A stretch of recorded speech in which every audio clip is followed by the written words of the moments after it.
വിശുദ്ധ യോഹന്നാൻ എഴുതിയ സുവിശേഷം അധ്യായം 13, 21 മുതൽ 30 ഉൾപ്പെടെയുള്ള വാക്യങ്ങൾ. യൂദാസിന്റെ വഞ്ചനയെക്കുറിച്ച്. ഇത് പറഞ്ഞപ്പോൾ യേശു ആത്മാവിൽ അസ്വസ്ഥനായി.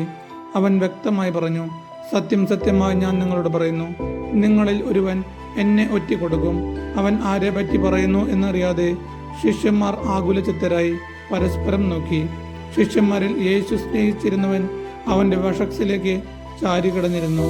ശിമയോൻ പത്രോസ് അവനോട് ആംഗ്യം കാണിച്ചു പറഞ്ഞു, അവൻ ആരെപ്പറ്റി പറയുന്നു എന്ന് ചോദിക്കുക. യേശുവിന്റെ വഷസിൽ ചേർന്ന് കിടന്നുകൊണ്ട് അവൻ ചോദിച്ചു, കർത്താവേ, ആരാണത്? അവൻ പ്രതിവചിച്ചു, അപ്പക്കഷ്ണം മുക്കി ഞാൻ ആർക്ക് കൊടുക്കുന്നുവോ അവൻ തന്നെ. അവൻ അപ്പക്കഷ്ണം മുക്കി ശിമയോൻ സ്കറിയാത്തയുടെ മകൻ യൂദാസിന് കൊടുത്തു. അപ്പക്കഷ്ണം സ്വീകരിച്ചതിനെ തുടർന്ന് സാത്താൻ അവനിൽ പ്രവേശിച്ചു. യേശു അവനോട് പറഞ്ഞു, നീ ചെയ്യാനിരിക്കുന്നത് വേഗം ചെയ്യുക.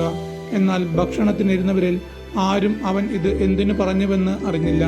പണസഞ്ചി യൂദാസിന്റെ പക്കലായിരുന്നതിനാൽ നമുക്ക് തിരുനാളിന് ആവശ്യമുള്ളത് വാങ്ങുക എന്നോ ദരിദ്രർക്ക് എന്തെങ്കിലും കൊടുക്കുക എന്നോ ആയിരിക്കാം യേശു അവനോട് ആവശ്യപ്പെട്ടത് എന്ന് ചിലർ വിചാരിച്ചു. ആ അപ്പകഷ്ണം സ്വീകരിച്ച ഉടനെ അവൻ പുറത്തുപോയി. അപ്പോൾ രാത്രിയായിരുന്നു. നമ്മുടെ കർത്താവായ യേശുവിന്റെ സ്തുതി.